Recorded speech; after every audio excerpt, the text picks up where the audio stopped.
Bom, vamos fazer então o teste 2, que é o seguinte. Eu tenho um gás ideal, a temperatura T1, certo? Temperatura T1. Ele pode executar dois processos termodinâmicos. Ele pode sair desse ponto 1 e ir até esse ponto final, a uma temperatura T2, ou ele pode sair desse ponto aqui e chegar num ponto final aqui a mesma temperatura T2. Tá? Então, os dois processos, veja que esse processo aqui é um processo a volume constante, né? E esse outro processo, o processo B, é um processo a pressão constante. Então, são dois processos que a gente já estudou. E outro ponto importante para perceber é que ele sai de uma isoterma e vai para uma outra isoterma, por caminhos diferentes, né? Então, veja que a temperatura inicial é T1 nos dois casos, a temperatura final é T2 nos dois casos, tá? Então, perceba que você tem ele chega em pontos diferentes, mas a mesma temperatura, tá? Então, isso é um ponto importante para perceber.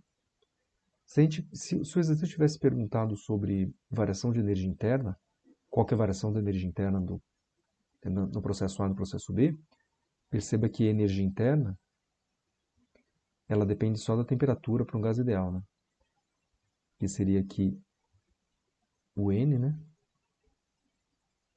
CV vezes T, né? Vezes T, ou variação de energia interna, né? N, variação de energia interna, que só depende da temperatura, igual a N CV delta T.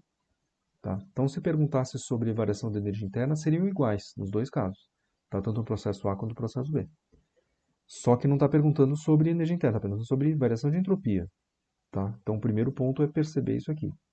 Entropia não é energia. Entropia está relacionada com energia, mas não é energia. Tá? Então, é o primeiro ponto importante para não confundir que a gente não está perguntando especificamente sobre energia. A gente está perguntando sobre a variação de entropia, né? Não está perguntando sobre variação de energia interna, mas variação de entropia. Então, como é que a gente resolve isso aqui? Então, uma das relações, a primeira relação que a gente apresentou na aula, que eu apresentei na aula, é o seguinte, uma variação de entropia. Pensando que eu tenho um processo reversível, é dQ por T. E aqui eu tenho um processo a volume constante e um processo a pressão constante, né? Então, como é que a gente calcularia isso usando essa relação, né? Pelo menos, eu não sei se eu não tenho todos os dados aqui, mas eu quero simplesmente saber quem que é o maior e quem que é o menor, né? Então, como é que a gente faz isso? Então, eu tenho no processo A, então veja o processo A é um processo a volume constante. Volume constante. Então, eu tenho uma relação do calor a volume constante, né? Então, num processo a volume constante, eu sei que o calor envolvido vai ser o número de mols, calor específico a volume constante, vezes a variação de temperatura. Tá? Então, esse processo a volume constante é chamado de isocórico. Isocórico. E eu tenho o segundo processo, processo B, né? Processo B, e a pressão constante. Tá? Então, a pressão constante. E esse processo, a pressão constante, eu tenho uma relação para o calor também. Calor é número de mols. Calor específico é a pressão constante vezes ΔT. E isso é o chamado processo isobárico. Isobárico. Certo? E lembrando, quem que é CP e quem que é CV, né? Então, eu tenho aqui, ó. Então, o CV é o número de graus de liberdade do meu gás, do meu gás ideal, dividido por 2 vezes R. E o CP vai ser o número de graus de liberdade mais 2 dividido por 2 vezes R. Agora vamos reescrever aqui o calor envolvido, né? Então, o calor envolvido no processo A vai ser N F por 2 vezes R ΔT. E no processo B, o calor vai ser N F mais 2 dividido por 2 R ΔT. Então, por aqui já dá para perceber que o calor do processo isobárico vai ser maior, né? Então, ele vai precisar de mais calor.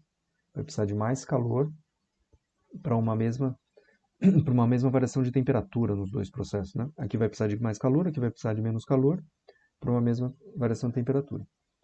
Então, intuitivamente, a gente já consegue perceber que a variação de entropia, então nesse caso, colocar aqui, ó, a variação de entropia nesse processo B, né? Então, deixa eu colocar aqui, aqui é o A, aqui é o B. Então, no processo B, vai ser maior, aqui a variação da entropia do processo A, vai ser maior do que a variação da entropia do processo A. Tá? Então, de forma intuitiva, a gente já consegue saber que um vai ser maior do que o outro, porque a variação da temperatura vai ser a mesma, mas aqui envolve mais calor. Então, o sistema vai receber mais calor, então vai aumentar a entropia. Bem, mas como é que a gente consegue resolver isso de uma maneira não intuitiva? Porque entropia, muitas vezes, a intuição, ela não é tão, o sistema não é tão óbvio pensar entropia como algo intuitivo, né? A gente não pensa em entropia no nosso dia a dia. Então, como é que a gente resolve isso de uma maneira assim mais formal, com mais precisão, né? Então, vou fazer o seguinte, vamos lembrar então da relação que a gente viu agora há pouco, na aula passada, que eu posso reescrever também essa variação de entropia usando a variação de temperatura e a variação de volume. Tá? Então, eu já vou colocar a relação direto, que é o seguinte, ó, variação de entropia, igual a N, número de mols, né? CV ln de T final por T inicial, mais NR ln de volume final por volume inicial. Tá? Então, no item A vai ser uma isocórica, né? Só para conferir, o item A vai ser uma isocórica, o item A volume constante, vou colocar aqui volume constante, e o item B é pressão constante. Tá? Então, utilizando essa relação, o que a gente tem de informação? A variação de entropia no primeiro caso, em relação à variação de temperatura, vai ser a mesma, né?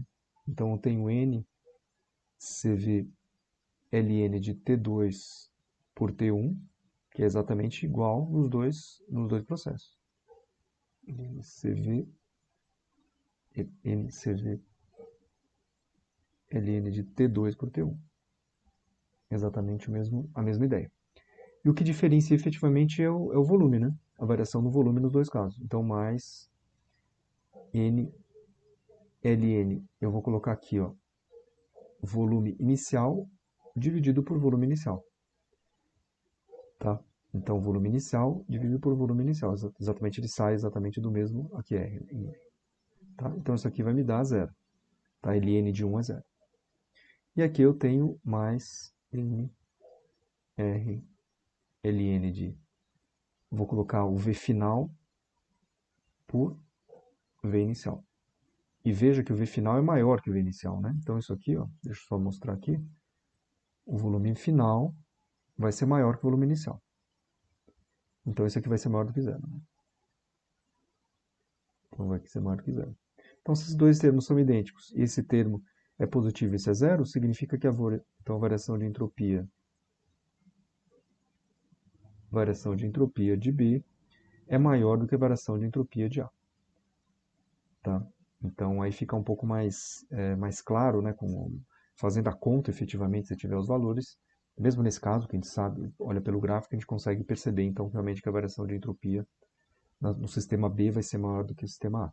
E o motivo é porque no sistema B, no processo B, no caso, né, no processo B, recebeu mais calor, a uma mesma variação de temperatura. No processo A, recebeu menos calor, a uma mesma variação de temperatura. Então, esse é o motivo que a variação da entropia B vai ser maior que a variação de entropia em A.